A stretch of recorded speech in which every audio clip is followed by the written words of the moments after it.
Hey everyone! Welcome back to the channel. If you're new here, hit that subscribe button because we're about to dive into some Hollywood tea that's been brewing all week. So, picture this, it's Emmy night. The biggest night in television. Stars are glittering down the red carpet, acceptance speeches are being rehearsed, and somewhere in Montecito, Meghan Markle and Prince Harry are probably binge-watching Netflix. Why? Because they weren't invited to the party. Now, before you start thinking, oh no, did their invitation get lost in the mail? Let me stop you right there. There was no invitation to lose.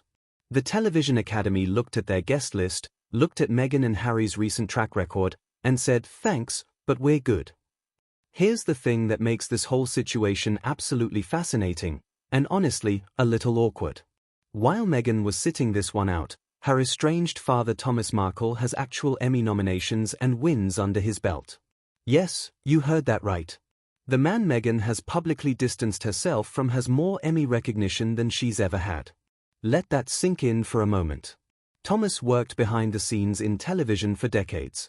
He earned respect in the industry through actual work, not interviews or documentaries. Meanwhile, Meghan's biggest TV credit was a supporting role on Suits, which, don't get me wrong, was a decent show, but it's not exactly Emmy bait material.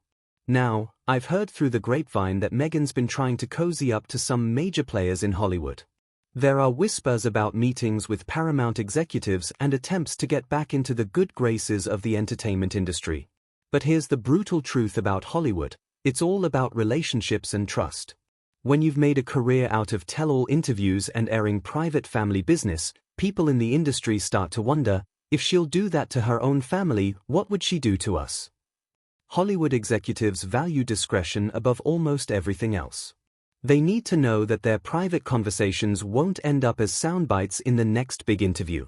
Want to know what really had to sting? Gina Torres, Meghan's actual co-star from Suits, was at the Emmys.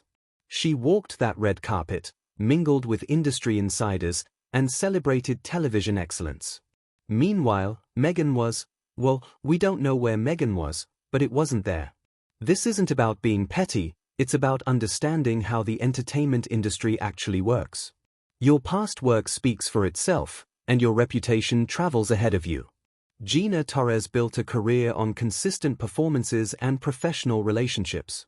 That's why she gets invited to industry events. Let's talk about Meghan and Harry's actual content for a minute. Remember that Spotify deal? The one that got cancelled after they produced 12 episodes? Or the Netflix projects that promised so much and delivered? Well, opinions vary on that one. The entertainment industry is results-driven. It doesn't matter if you have royal titles or the most expensive PR team in California. If your content doesn't connect with audiences, if your projects don't deliver on their promises, then the invitations start drying up.